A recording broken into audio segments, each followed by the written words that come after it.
Okay guys, this is a quick overview of how to access the Arduino IDE programming software on the Gettysburg network.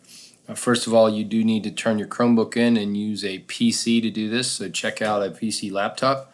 Then on the PC laptop, you need to access the TechEd software on the desktop, or you can do it in the search menu. And on the TechEd software, there's a shortcut to the Arduino IDE. Go ahead and click on that. As I said, you can also do a search for Arduino. When that launches, it will actually open the last program you worked on. So here's a program that was Adam's final project, Adam Thomas's final project.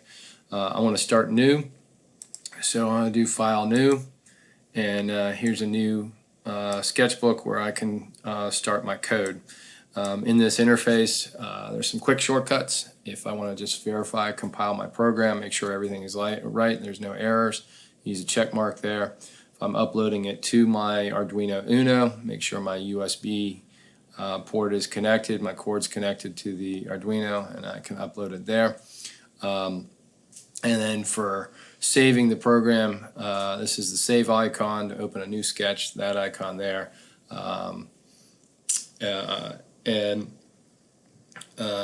I'm sorry, this is the new icon, and this is the open icon.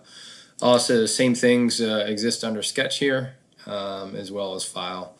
There are some excellent sample programs you can look at, and I highly recommend you look at there.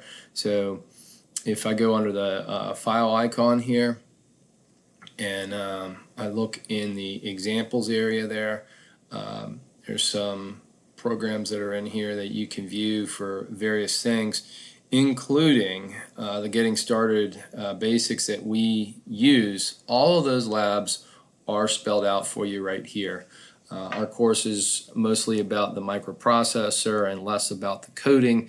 I would love for you to learn some basics in the coding there, and encourage you to try it on your own, but the code is here. And so like our opening lab there, the spaceship interface, here is the code that has been put together in the sample, and you may need to modify things slightly if you are using different outputs, but otherwise the code is here, and you can build your circuit right there on the board and verify it. So everything is built into the software here. I want you to learn the basics of some code, but the emphasis here is more on the use of the microprocessor. So good luck. Don't be afraid to email if you have questions.